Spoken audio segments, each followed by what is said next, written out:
ये जो मनुष्य शरीर मिलता है बड़े भाग्य से प्राप्त होता है।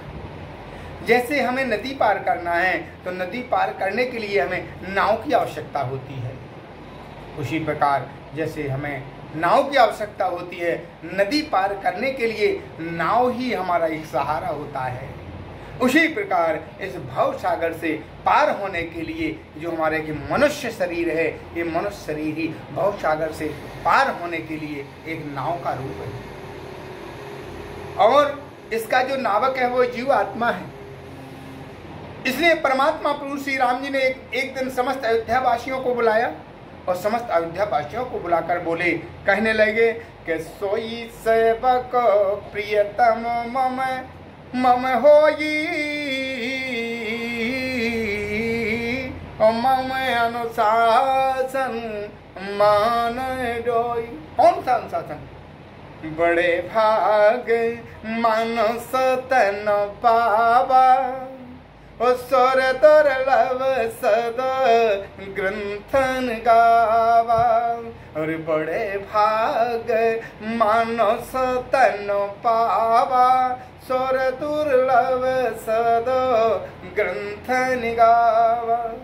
परमात्मा प्रभु श्री राम जी कहते हैं कि जो ये मनुष्य शरीर मिलता है ये बड़े भाग्य से प्राप्त होता है। और इस मनुष्य शरीर पाने को देवता भी लालायत रहते हैं, अर्थात तो देवता भी तरसते हैं हमें मनुष्य शरीर मिल जाए। अरे मनुष्य शरीर की इतनी महिमा।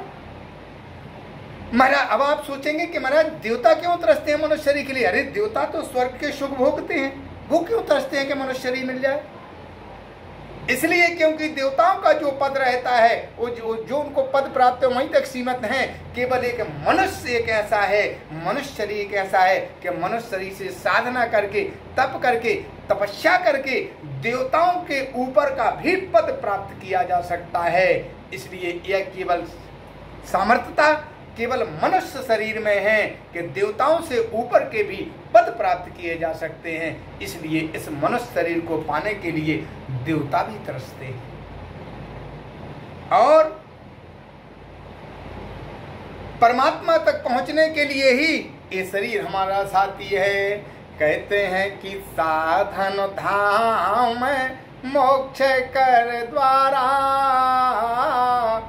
पाए न जेहि परलोक समारा। साधन धाम मोक्ष कर द्वारा, जैसे कहीं किसी को लंबी यात्रा पर जाना है, लंबी यात्रा तक पहुंचाने के लिए उसका वाहन ही उसका साधन होता है, उसी प्रकार परमात्मा तक पहुंचाने के लिए ये शरीर ही हमारा एक साधन है। इसलिए परमात्मा तक पहुंचा सकता है। इसलिए साधन धाम मोक्ष कर द्वारा और पाए न जेहि परलोक समारा। ऐसा सुंदर मनुष्य शरीर पा करके जिसने अपना परलोक नहीं संभाला है, कहते हैं कि जिन्होंने परलोक नहीं संभाला तो सो परंत दुख पावई और सिर धुन धुन पछताए। कालई कर मिथ्या दोष लगाए।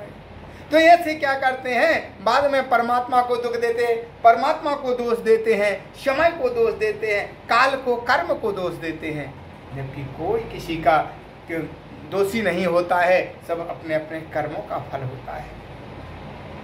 इसलिए बाद में किसी पर दोष मरना, जब मनुष्य शरीर की आयु पूर्ण हो जाती है और जब मनुष्य जो है जीव आत्मा इस शरीर को छोड़ने के लिए जब का नजदीक समय आ जाता है, फिर जीव पछताता है, मैंने पूरा जीवन ऐसे ही निकाल दिया, अरे परमात्मा का भजन नहीं किया।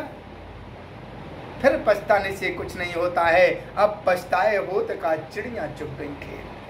इसलिए मेरे प्यारे भाइयों, बंधियों, प्रेमी भक्तजनों, भगवान के चरणों में शुरू से ही मन भगवान के चरणों में लगाना चाहिए। जैसा कि मैं बार बार कथाओं में एक उदाहरण देता हूँ कि फूल की 3 गतियाँ होती हैं। फूल की 3 गतियाँ होती हैं, कली, खिला हुआ फूल और मुरझाया हुआ फूल। मनुष्य की भी 3 अवस्थाएं होती हैं, बालकपन, जवानी और वृद्धावस्था। जिस प्रकार मनुष्य की 3 अवस्थाएं हैं, फूल की भी 3 अवस्थाएं हैं। कली भगवान के चरणों में समर्पित नहीं होती, मुरझाया हुआ फूल भगवान के चरणों में समर्पित नहीं होता, भगवान के चरणों में खिला हुआ फूल समर्पित होता है। खिला हुए